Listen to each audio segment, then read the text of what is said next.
घरेलू हिंसा अधिनियम यानी कि डोमेस्टिक वायलेंस एक्ट, ये एक ऐसा कानून है जिसका बहुत ज्यादा मिसयूज होता है। महिलाएं अपने पति से पैसा ऐंठने के लिए अपने पति और अपने पति के परिवार वालों के ऊपर घरेलू हिंसा का झूठा मुकदमा दर्ज करवा देती है।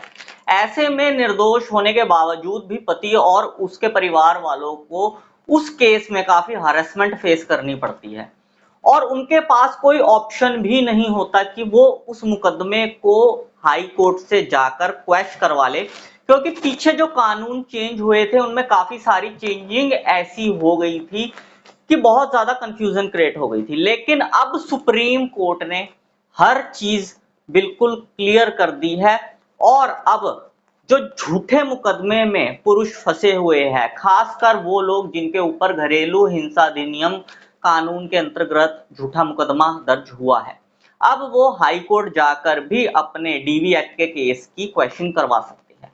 तो दोस्तों, इसी टॉपिक के ऊपर आज की इस वीडियो में हम बात करने वाले हैं। इस वीडियो को बिना स्किप करे शुरू से लेकर एंड तक पूरा जरूर देखना, कहीं से भी स्किप मत करना, ताकि पूरी जानकारी आप लोगों को ठीक से समझ में आ सके। और वीडियो शुरू करने से पहले मैं आप सबसे कहना चाहता हूं कि अगर आप मेरे इस चैनल पर पहली बार आए हैं या आपने मेरा ये चैनल अभी तक सब्सक्राइब नहीं किया है, तो चैनल सब्सक्राइब करके नोटिफिकेशन बेल आइकन पर जरूर क्लिक कर देना, जिससे आने वाली सभी वीडियोस का नोटिफिकेशन सबसे पहले आपके पास पहुंचे और आप कोई भी वीडियो मिस ना कर पाओ। और अगर आपने अभी तक हमें सोशल मीडिया जैसे कि फेसबुक या इंस्टाग्राम पर फॉलो नहीं किया है, तो इस वीडियो के डिस्क्रिप्शन में मैंने हमारे सभी सोशल मीडिया अकाउंट्स के लिंक दे दिए हैं। इस वीडियो के डिस्क्रिप्शन में जाकर उन लिंक्स पर क्लिक करके आप हमें सोशल मीडिया पर भी फॉलो कर सकते हैं। और अगर आपके ऊपर भी कोई मैट्रिमोनियल केस दर्ज हुआ है और उस केस में आप पर्सनली मुझसे कॉल पर बात करके कोई लीगल एडवाइस लेना चाहते हैं, तो स्क्रीन पर दिए गए नंबर पर आप मुझे व्हाट्सएप करके हमारी मेंबरशिप ज्वाइन कर सकते हैं और मेंबरशिप ज्वाइन करने के बाद आप डायरेक्ट कॉल पर मुझसे बात कर सकते हैं। दोस्तों, पिछले 7 सालों से हम मैट्रिमोनियल केसेस में लोगों की हेल्प करते आ रहे हैं और हमने हजारों लोगों के केस अभी तक सॉल्व करवाए हैं। पूरे भारत में आप लोगों को हमसे ज्यादा सस्ती और हमसे ज्यादा जेन्युइन लीगल कंसल्टेंसी कहीं नहीं मिलेगी। तो चलो दोस्तों, आज की इस वीडियो को आगे कंटिन्यू करते हैं। दोस्तों, घरेलू हिंसा का मुकदमा आप लोगों को पता ही है, 90% मामले जो होते हैं झूठे ही दर्ज होते हैं। एक टाइम ऐसा था जब महिलाओं के साथ घरेलू हिंसा बहुत ज्यादा की जाती थी और ये चीज बहुत ज्यादा बढ़ गई थी, जिसे देखते हुए इटली का कानून, इटली वाली आंटी ने हमारे देश में कॉपी पेस्ट कर दिया घरेलू हिंसा अधिनियम 2005। और दोस्तों, उसके बाद हुआ क्या? पहले ही कम कानून नहीं थे जिनका मिसयूज हो रहा था। ये इटली वाली आंटी ने इटली का कॉपी पेस्ट कानून हमारे देश में लाकर और खड़ा कर दिया, जिसका हमारे देश में बहुत ज्यादा मिसयूज होना शुरू हो गया। महिलाओं को एक और हथियार मिल गया अपने पति और उसके परिवार वालों को झूठे मुकदमे में फंसाने के लिए।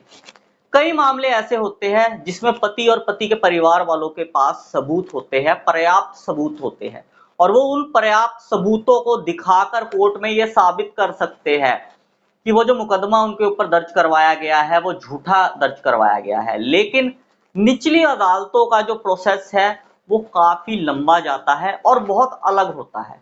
वहां पे मेंटेनेंस की कहानियां पहले चल पड़ती है और सच और झूठ क्या है, इन चीजों की बातें बाद में होती है। तो ऐसे में अगला ऑप्शन आता है हाई कोर्ट, कि आप हाई कोर्ट चले जाए और वहां जाके अपना केस क्वैश करवा ले। पीछे जब कानूनों में चेंजिंग हुई थी तो काफी सारी चीजें बदल दी गई थी।